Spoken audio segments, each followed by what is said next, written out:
PC Hints and ടോപ്പിക്സിലേക്ക് ഏവർക്കും ഒരിക്കൽ കൂടി സ്വാഗതം. നിങ്ങൾ ആവശ്യപ്പെട്ടത് പ്രകാരമുള്ള SCERT ആൻഡ് NCERT എക്സ്ട്രാക്റ്റ് ആണ് ഇന്നത്തെ വീഡിയോയിൽ അപ്ലോഡ് ചെയ്യാൻ വേണ്ടി പോകുന്നത്. നമുക്ക് മറ്റു വേറെ ഒരു കാര്യങ്ങൾക്കും കിടക്കണ്ട, നമുക്ക് വേഗം തന്നെ ക്വസ്റ്റ്യനിലോട്ട് പോകാം. ആദ്യത്തെ ക്വസ്റ്റ്യൻ വായിക്കുന്നതാണ്. വാർഡ് തലത്തിലുള്ള വികസന പ്രവർത്തനങ്ങൾ തീരുമാനിക്കാനുള്ള വേദി ഏതാണ് എന്നുള്ളതാണ്. നമുക്കറിയാം ഏതാണ്, ബി ഗ്രാമസഭയാണ്. വാർഡ് തലത്തിലുള്ള വികസന പ്രവർത്തനങ്ങൾ തീരുമാനിക്കാനുള്ള വേദി ഏതാണ്, ഗ്രാമസഭ. എനിക്ക് പറയാനുള്ള ഒരു കാര്യം, നിങ്ങൾക്ക് എന്റെ വീഡിയോ അല്ലെങ്കിൽ എന്റെ ചാനൽ ഇഷ്ടമാകുകയാണെങ്കിൽ ലൈക്ക് ചെയ്യാനും ഷെയർ ചെയ്യാനും കമന്റ് ചെയ്യാനും സബ്സ്ക്രൈബ് ചെയ്യാനൊന്നും മറക്കരുത്. രണ്ടാമത്തെ ക്വസ്റ്റ്യനിലോട്ട് പോകാം. നഗരങ്ങളിൽ ഗ്രാമസഭകൾ അറിയപ്പെടുന്നത് ഏത് വിധത്തിലാണ് എന്നുള്ളതാണ്. ഓപ്ഷൻ സി ആണ് വാർഡ് സഭ. ഏതാണ്? ഓപ്ഷൻ സി വാർഡ് സഭ എന്ന പേരിലാണ് നഗരങ്ങളിൽ ഗ്രാമസഭകൾ അറിയപ്പെടുന്നത്. വാർഡ് സഭ എന്ന പേരിലാണ് അറിയപ്പെടുന്നത്. മൂന്നാമത്തെ ക്വസ്റ്റ്യൻ. ജനാധിപത്യ ഭരണം ജനങ്ങളുടെ ആഗ്രഹങ്ങൾക്ക് അനുസൃതമായിരിക്കണം എന്ന് അഭിപ്രായപ്പെട്ടത് ആര് എന്നുള്ളതാണ്. ഓപ്ഷൻ എ ആണ് മഹാത്മാഗാന്ധിജിയാണ്. ആരാണ്? മഹാത്മാഗാന്ധിജിയാണ്. ജനാധിപത്യ ഭരണം ജനങ്ങളുടെ ആഗ്രഹങ്ങൾക്ക് അനുസൃതമായിരിക്കണം എന്ന് അഭിപ്രായപ്പെട്ടത് ആരാണ്? മഹാത്മാഗാന്ധിജിയാണ്. അടുത്തത് നാലാമത്തെ. ജനങ്ങൾക്ക് വേണ്ടി ജനങ്ങളാൽ നടത്തുന്ന ജനങ്ങളുടെ ഭരണമാണ് ജനാധിപത്യം എന്ന് ജനാധിപത്യത്തെ നിർവചിച്ചത് ആരാണ് എന്നുള്ളതാണ്. ഓപ്ഷൻ സി ആണ് എബ്രഹാം ലിങ്കൺ ആണ്. ഇതെല്ലാം ഇമ്പോർട്ടന്റ് ആയിട്ടുള്ള ക്വസ്റ്റ്യൻ ആണ്, മറക്കാതെ ഈ വീഡിയോ ഫുള്ളായിരുന്നു സ്കിപ്പ് ചെയ്യാതിരുന്ന് കാണുക. എബ്രഹാം ലിങ്കൺ ആണ് ജനങ്ങൾക്ക് വേണ്ടി ജനങ്ങളാൽ നടത്തുന്ന ജനങ്ങളുടെ ഭരണമാണ് ഡെമോക്രസി അല്ലെങ്കിൽ ജനാധിപത്യം എന്ന് ജനാധിപത്യത്തെ നിർവഹിച്ചത് ആരാണ്? ഓപ്ഷൻ സി എബ്രഹാം ലിങ്കൺ ആണ്. അടുത്തത്. ആഗോള ആദരവ് പിടിച്ചുപറ്റുന്ന ഏക ഭരണ സംവിധാനം ജനാധിപത്യമാണെന്ന് അഭിപ്രായപ്പെട്ടത് ആരാണ് എന്നുള്ളതാണ്. ഓപ്ഷൻ ഡി ആണ്. ആരാണ്? അമർത്യ സെൻ ആണ്. ആരാണ്? അമർത്യ സെൻ ആണ്. അടുത്തത്. ഡെമോക്രസി എന്ന പദത്തിന്റെ ഉത്ഭവം ഏത് ഭാഷയിൽ നിന്നാണ് എന്നുള്ളതാണ്. ആറാമത്തെ ക്വസ്റ്റ്യൻ. ഓപ്ഷൻ ബി ആണ്. ഗ്രീക്ക് ഭാഷയിൽ നിന്നുമാണ്. ഏതിന്റെ ഉത്ഭവം? ഡെമോക്രസി എന്ന പദത്തിന്റെ ഉത്ഭവം ഗ്രീക്ക് പദമാണ്. അടുത്തത്. ഏഴാമത്തെ ക്വസ്റ്റ്യൻ. സംസ്ഥാന നിയമസഭ, പാർലമെന്റ് എന്നിവിടങ്ങളിൽ തീരുമാനങ്ങൾ എടുക്കുന്ന രീതി അറിയപ്പെടുന്നത് ഏത് രീതിയിലാണ്? ഓപ്ഷൻ ബി ആണ്. പരോക്ഷ ജനാധിപത്യമാണ്. ഏതാണ്? പരോക്ഷ ജനാധിപത്യമാണ്. സംസ്ഥാന നിയമസഭ, പാർലമെന്റ് എന്നിവിടങ്ങളിൽ തീരുമാനങ്ങൾ എടുക്കുന്ന രീതി അറിയപ്പെടുന്നത് പരോക്ഷ ജനാധിപത്യമാണ്. അടുത്തത്. എട്ടാമത്തെ. തെരഞ്ഞെടുപ്പ് പ്രക്രിയയിലെ ഒന്നാമത്തെ ഘട്ടം ഏത് പേരിൽ അറിയപ്പെടുന്നു? ഓപ്ഷൻ സി ആണ്. തെരഞ്ഞെടുപ്പ് വിജ്ഞാപനം പുറപ്പെടുവിക്കലാണ്. ഏതാണ്? തെരഞ്ഞെടുപ്പ് വിജ്ഞാപനം പുറപ്പെടുവിക്കലാണ് തെരഞ്ഞെടുപ്പ് പ്രക്രിയയിലെ ഒന്നാമത്തെ ഘട്ടം എന്ന് പറയുന്നത്. അടുത്തത്. ഒൻപതാമത്തെ ക്വസ്റ്റ്യൻ. സാമൂഹ്യ സാമ്പത്തിക നീതിക്ക് വിരുദ്ധമായ ആശയങ്ങളിൽ പെടാത്തത് ഏത് എന്നുള്ളതാണ്. ഓപ്ഷൻ ഡി ആണ്. നിയമവാഴ്ചയാണ്. സാമൂഹ്യ സാമ്പത്തിക നീതിക്ക് വിരുദ്ധമായ ആശയങ്ങളിൽ പെടാത്തത്. അടുത്ത ക്വസ്റ്റ്യനിലോട്ട് പോകാം. ഗവൺമെന്റിന്റെ പ്രവർത്തനങ്ങളിലെ പാളിച്ചകൾ തുറന്നു കാട്ടി നല്ല രീതിയിൽ പ്രവർത്തിക്കാൻ ഗവൺമെന്റിനെ പ്രേരിപ്പിക്കുക എന്ന ധർമ്മമുള്ള ജനാധിപത്യത്തെ നിലനിർത്തുന്ന ഒരു ഘടകം ഏതാണ് എന്നുള്ളതാണ്. ഓപ്ഷൻ സി ആണ്. പ്രതിപക്ഷമാണ്. ആരാണ്? പ്രതിപക്ഷമാണ്. അടുത്ത 11ാമത്തെ.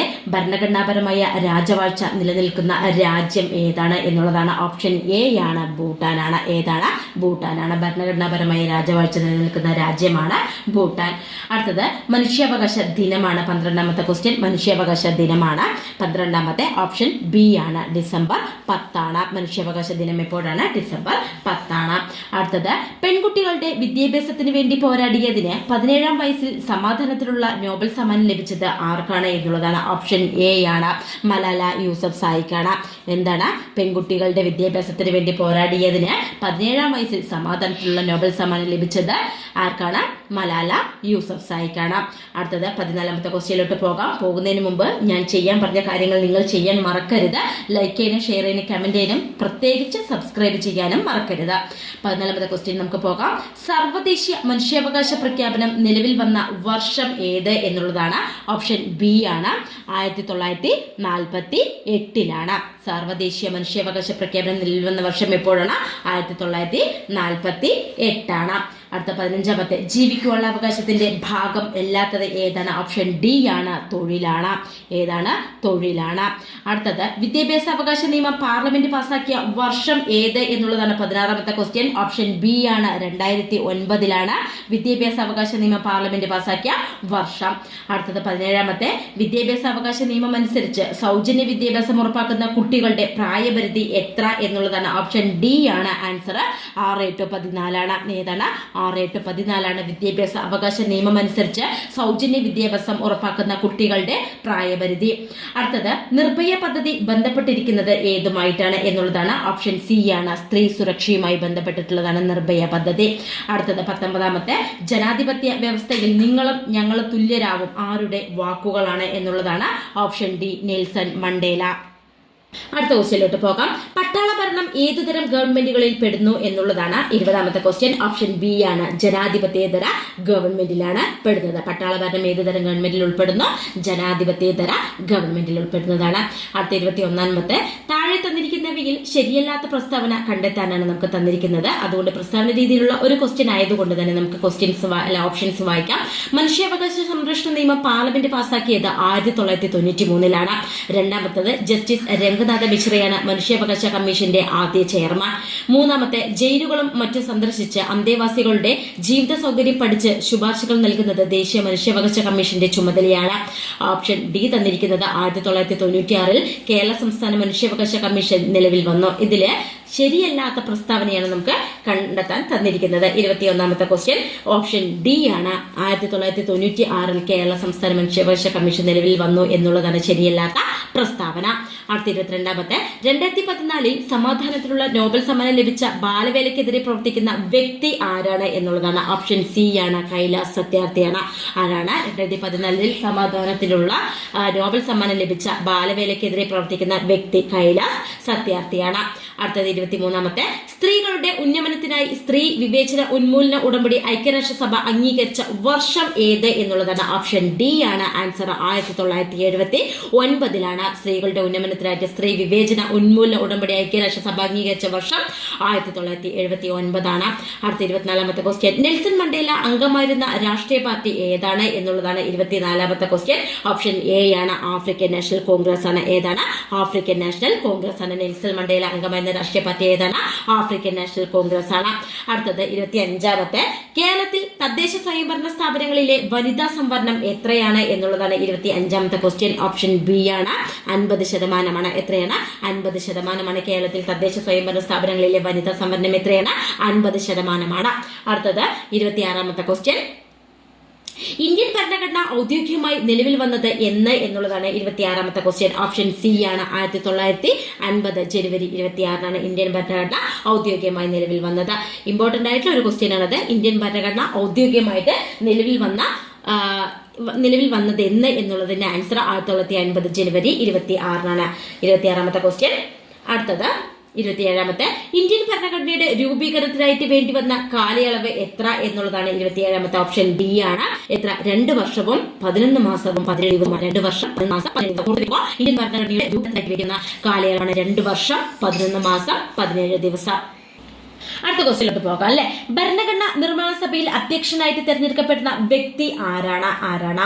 ഓപ്ഷൻ എ ആണ്, ഡോക്ടർ രാജേന്ദ്ര പ്രസാദ് ആണ്. ഡോക്ടർ രാജേന്ദ്ര പ്രസാദ്. ഭരണഘടന സഭയിൽ അധ്യക്ഷനായിട്ട് തെരഞ്ഞെടുക്കപ്പെട്ട വ്യക്തി ആരാണ്? ഡോക്ടർ രാജേന്ദ്ര പ്രസാദ് ആണ്. അടുത്തത് 29ാമത്തെ ക്വസ്റ്റ്യനിലോട്ട് പോകാം. ഇന്ത്യ ഒരു പരമാധികാര ജനാധിപത്യ റിപ്പബ്ലിക്കായി മാറിയ വർഷം ഏത് എന്നുള്ളതാണ്. ഓപ്ഷൻ സി ആണ് ആൻസർ. 1950-ലാണ്. ഇന്ത്യ ഒരു പരമാധികാര ജനാധിപത്യ റിപ്പബ്ലിക്കായി മാറിയ വർഷം 1950-ലാണ്. അടുത്തത് 30ാമത്തെ ക്വസ്റ്റ്യനിലോട്ട് പോകാം. ഇന്ത്യൻ ഭരണഘടനയ്ക്ക് ഭരണനിർമ്മാണ സഭ അംഗീകാരം നൽകിയത് എന്നാണ്? 1949 നവംബർ 26-നാണ്. ഓപ്ഷൻ സി ആണ്. ഇന്ത്യൻ ഭരണഘടനയ്ക്ക് ഭരണനിർമ്മാണ സഭ അംഗീകാരം നൽകിയത് എന്നാണ്. ഓപ്ഷൻ സി 1949 നവംബർ 26-നാണ്.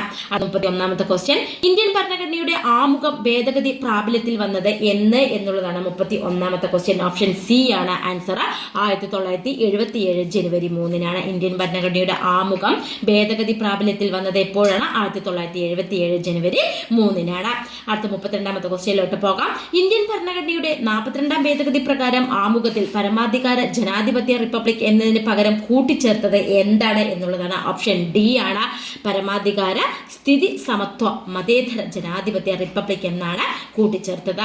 അടുത്ത 33ാമത്തെ ക്വസ്റ്റ്യൻ സമൂഹത്തിലെ സാമൂഹ്യ സാമ്പത്തിക രാഷ്ട്രീയ അസമത്വങ്ങളെ കുറിച്ച് സാമൂഹ്യനീതി ഉറപ്പാക്കുന്നതുമായി ബന്ധപ്പെട്ട് ആമുഖത്തിൽ സൂചിപ്പിച്ചിരിക്കുന്ന ലക്ഷ്യം എന്താണ് എന്നുള്ളതാണ്.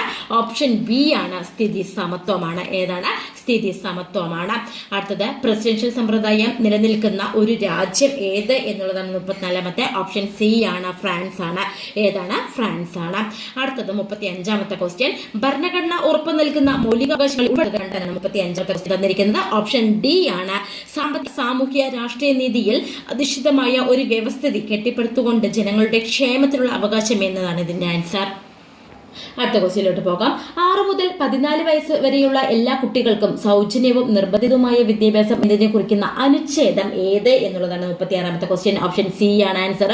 അനുച്ഛേദം 21A ആണ്, നിർബന്ധിതവും സൗജന്യവുമായിട്ടുള്ള വിദ്യാഭ്യാസം. അടുത്തത് 37ാമത്തെ.